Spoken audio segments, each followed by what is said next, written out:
ebb and flow for highly sensitive people. Hi there, I'm Amy Laginis, the founder and creator of HighlySensitiveParenthood.com, an online resource center for sensitive parents and highly sensitive kids. Today I'm going to be talking about ebb and flow for highly sensitive people. So you may or may not know the terms ebb and flow. It kind of refers to the tides and waves and coming and going. So there's this sort of like fluidity around ebb and flow.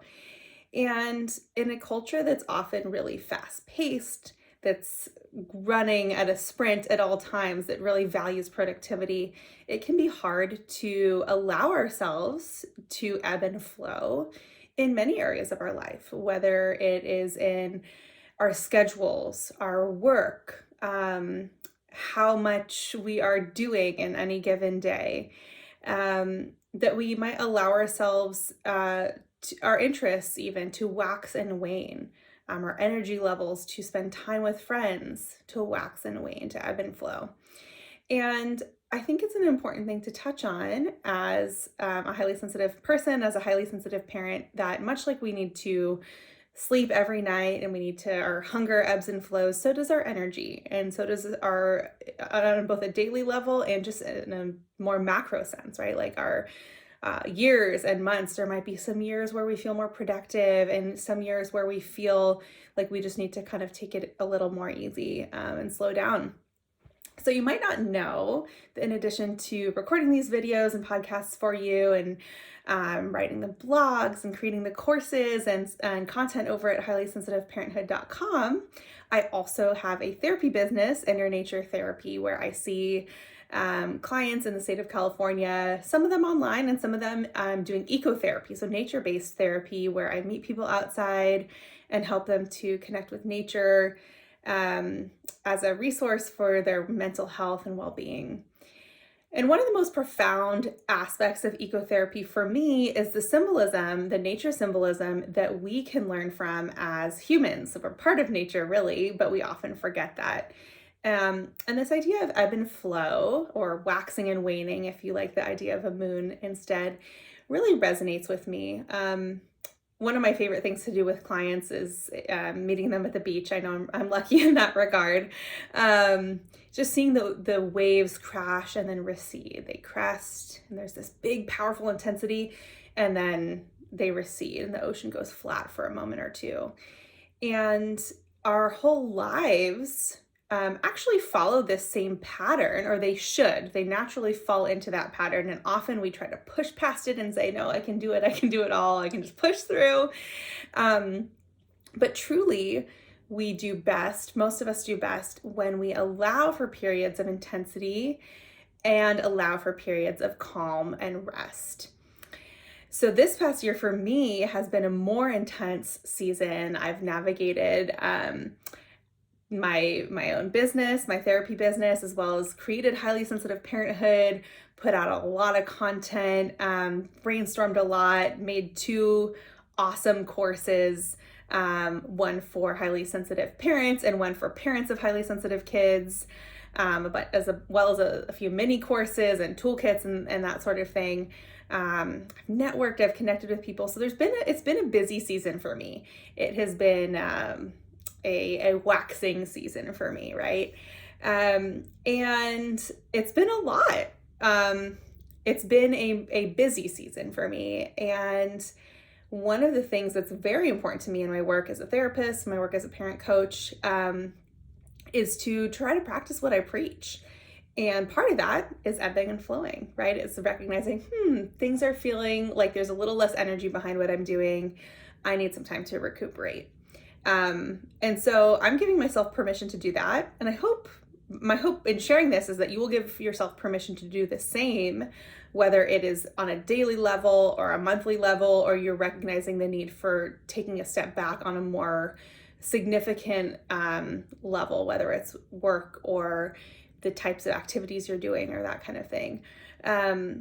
So that's my kind of an announcement. It's a very low key announcement. I'm not like going away permanently, but I will not be releasing weekly podcasts and YouTube videos for the foreseeable future. I'll probably be doing some re-releases and some Instagram lives and some little posts and flash sales and email check-ins and that kind of thing. So I'm still going to be around and doing my thing and still available for coaching and questions and that kind of thing. But the weekly sort of output of that you might have gotten used to at this point will be taking a step back for the time being, to allow me to just relax, replenish, and ebb, just as I encourage you and all HSP parents to do when the time's right. So as I said, the great news is I'm not going anywhere, and the resources that I have are not going anywhere. And you can find those all at highlysensitiveparenthood.com.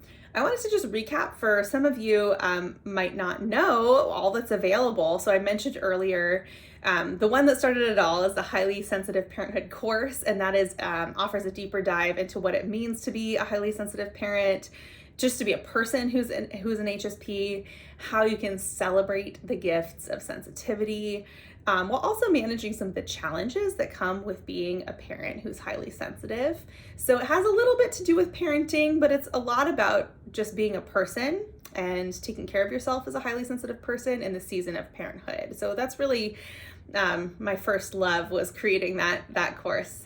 The second course that I have is for parents of HSP kids, or even if you are a grandparent or another family member or friend of a highly sensitive kid or a teacher.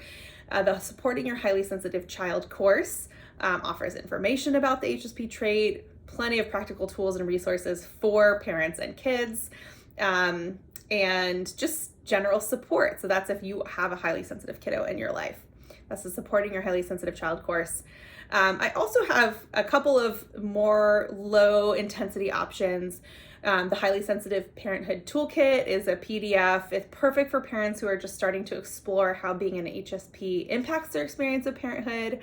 So that's kind of a nice starter. And if that resonates with you, the Highly Sensitive Parenthood course is a nice sort of like addition to that. And then of course, if you are looking for more intensive one-on-one support, I do offer coaching.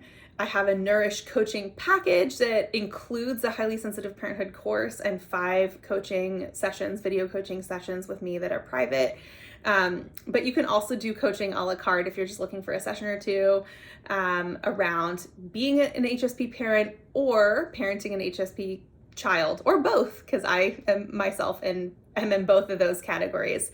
You can reach out to me at Amy, AMY, at highlysensitiveparenthood.com. So if you have any questions, if you want to connect, if you are interested in coaching, or if you have questions about the products or services available on highlysensitiveparenthood.com, please do reach out. Again, you can find all of these blogs, podcasts, videos. They will still be available to you on whatever platform you are used to reading them or enjoying them on.